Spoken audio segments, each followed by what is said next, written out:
still try to sing along of rivers, fish, and men.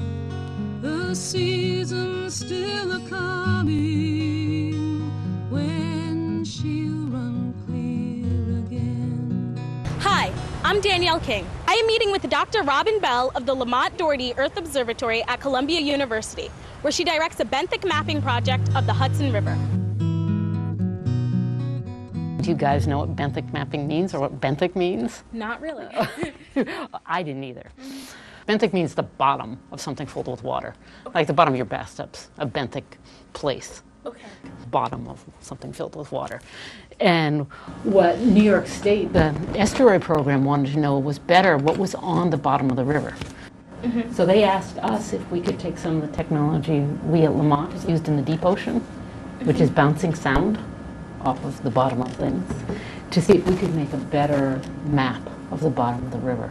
We were just wondering if you could interpret an image that used that technology that we have with us. So this is one of the first images we ever collected. And we have an instrument we tow along the bottom of the river and we send sound out and then we listen to how it bounces back. We then make an image of how that comes back.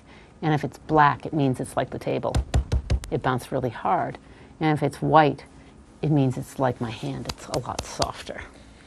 And the black turns out to be rock. There are the rivers. The rock goes right down into the edge of the river. There's a railroad track that runs right here. Mm-hmm. And I was convinced that these were 4 or 5 railroad cars. We're still arguing. We don't know yet. I was also wondering what other tools you used in the beginning of the process to actually do the bouncing of the sound. First, we do this. We figure out how strong the sound bounces. Mm-hmm. And that's how we can tell whether it's muddy, whether it's rocky. This we call side scan sonar.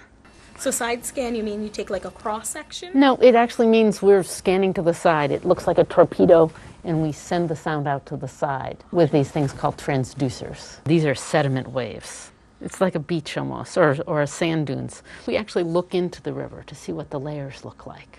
We actually have instrument that bounces the sound down into the sediments in the river. Oh, so that you're able to find out. We can see what the layers are. Yeah. Right.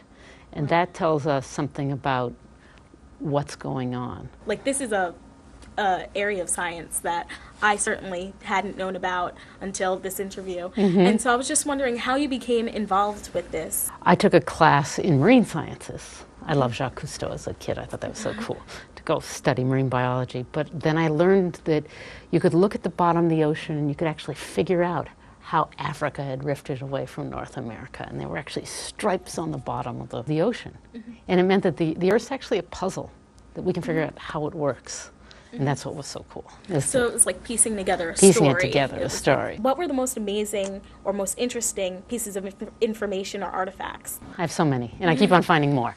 I love the oyster bands that are those black bands down there. We've combined the topography that you see around here, say the cliff that we're sitting on top of here at Lamont, with the bathymetry, that's the fancy word for topography underwater,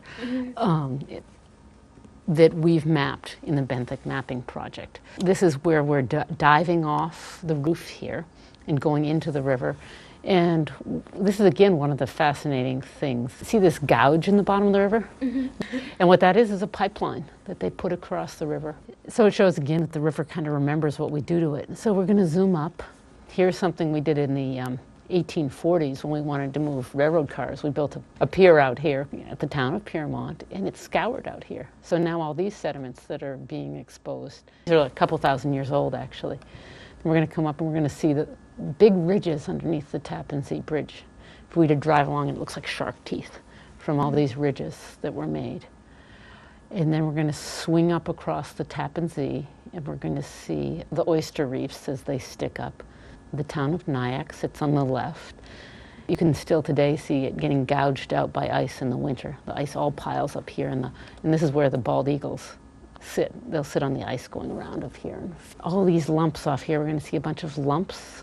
This is from when, in the 1800s, they took the ice and shipped it to New York City. And this is sort of the industrial debris from the ice industry.